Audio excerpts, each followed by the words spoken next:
When talking about Sarah Bonici's song Loop, which is the Maltese representative for Eurovision this year, one thing comes to mind instantly.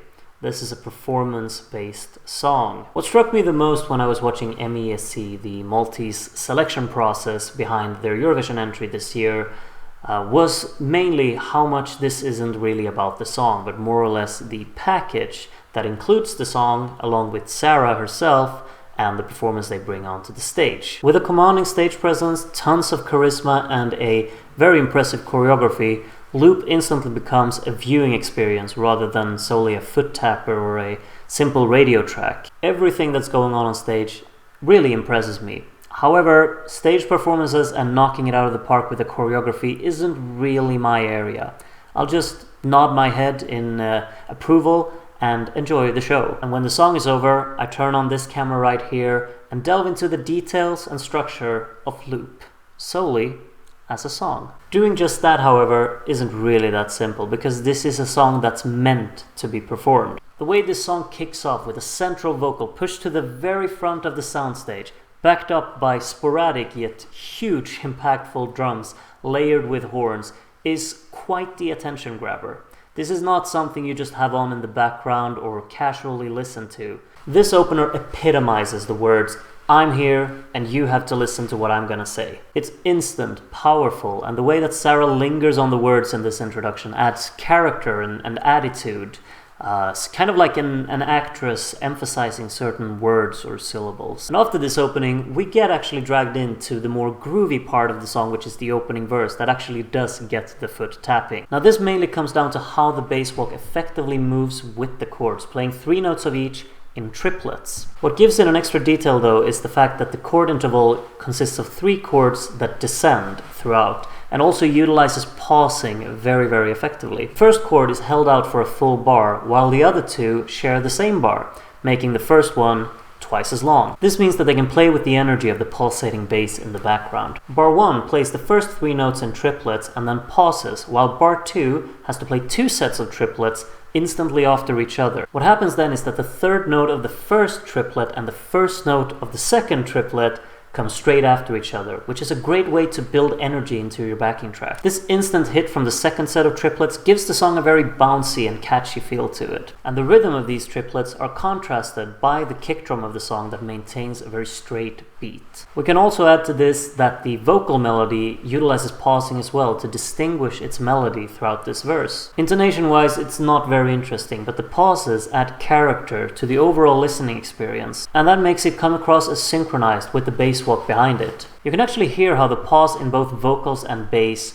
are completely synchronized. As the song progresses into its bridge, the bass walk is completely cut out of the song to kind of enhance the vocals and push them forward within the song and give them their time to shine here. Backing up the vocals here are some very soft plucks, which are just for detail really, along with even softer pads that just try to build some life into the progression of the song here. This part relies solely on the vocal variation to actually transition the song from this very captivating first verse into an addictive and strong hook of a chorus. The vocal here is actually also carried up by an ascending chord interval this time, in contrast to the descending one that we had in the opening verse. This can be seen as a way to match the vocal melody, which is now also going upwards leading into the chorus. But before the chorus hits, the music is completely cut out and Sarah tells us, "Not my fault that you got me on," which is followed by the chorus relying on the word loop being dragged out melodically and repeated several times. This cutting out of the music works as a way to signify contrast from going from the bridge to the chorus. You could consider that this is abrupt and you would be completely right, but you could also claim that it suits the song's character and approach, and I wouldn't argue with you on that. For the chorus now, the bass walk from the opening verse comes back, and it's really a great part in what makes this chorus so catchy.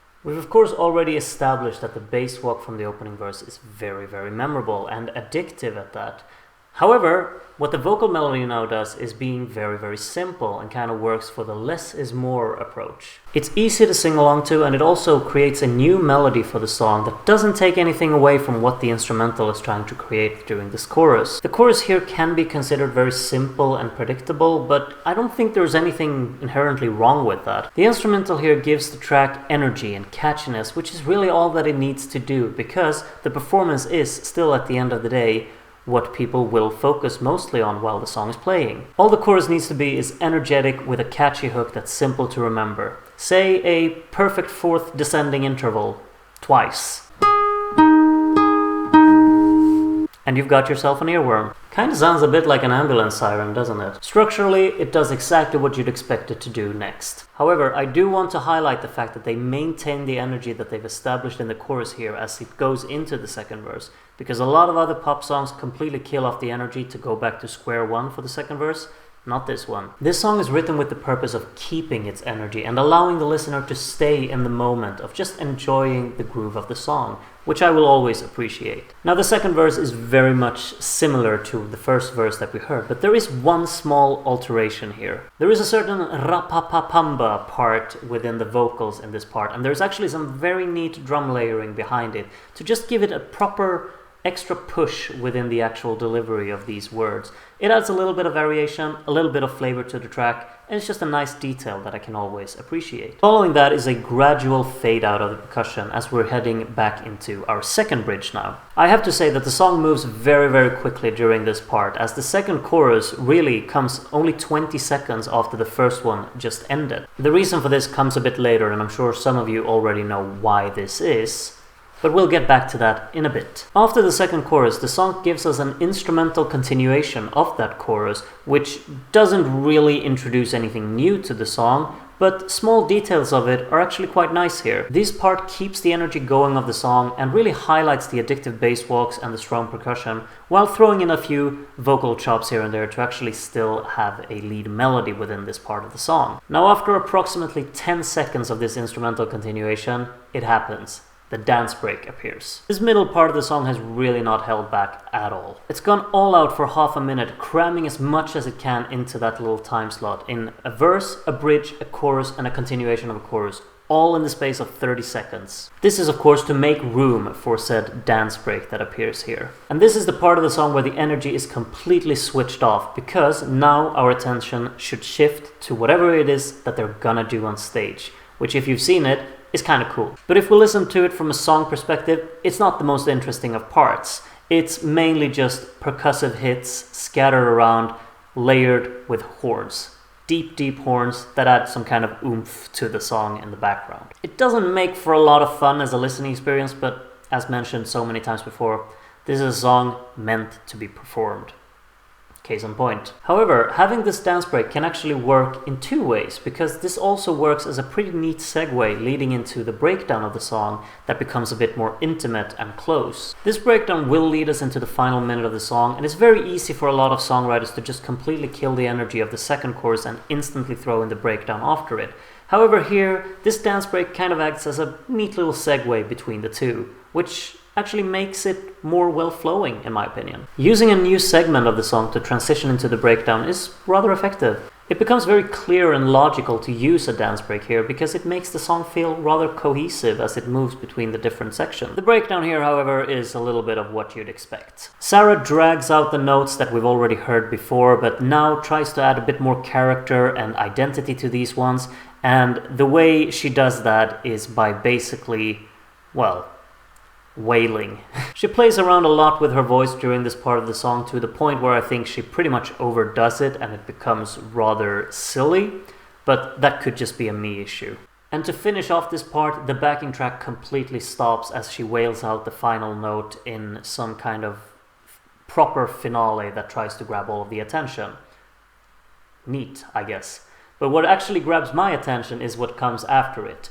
There are three, almost sounding like gunshot percussive hits that introduces the final chorus, which I think adds a great dynamic leading into the final part of the song. This final chorus is identical to the second one, however, it just feels very fulfilling coming after that little breakdown part of the song. Not to mention that this final chorus actually has an extended instrumental continuation that's twice as long as the previous one, and there's an A and a B part to this instrumental continuation, where they are actually put together by using some pretty cool syncopes in the percussion. The song absolutely ends when the energy is on top, which could be considered very abrupt, but in my opinion, it doesn't really matter because I feel like this is the perfect place to end the song before we get tired of it, because it is a song that could have a tendency to be really repetitive if this kept on going for long. I feel like everything has been presented in a balanced amount of time if we exclude the part that I think they rushed through the middle part of the song. All in all, it is a song that I can understand many people not being very convinced by or impressed with. However, I do find this song to be very effective in executing its purpose. As a performance, I'm entertained, and the song is just catchy enough, just forceful enough, and just energetic enough to back up the performance very well. Now, seeing as this is a review video, I figured I should mention my complete subjective takes here briefly towards the end, and see what you make of them. I've tried to be as objective as possible leading up to this point, but now is where all of my bias really shows, I guess. So if you're not interested in this part of the video, turn it off now. I have to say, I'm personally quite impressed by Malta's pick this year. I think this is a song that adds a lot to the competition.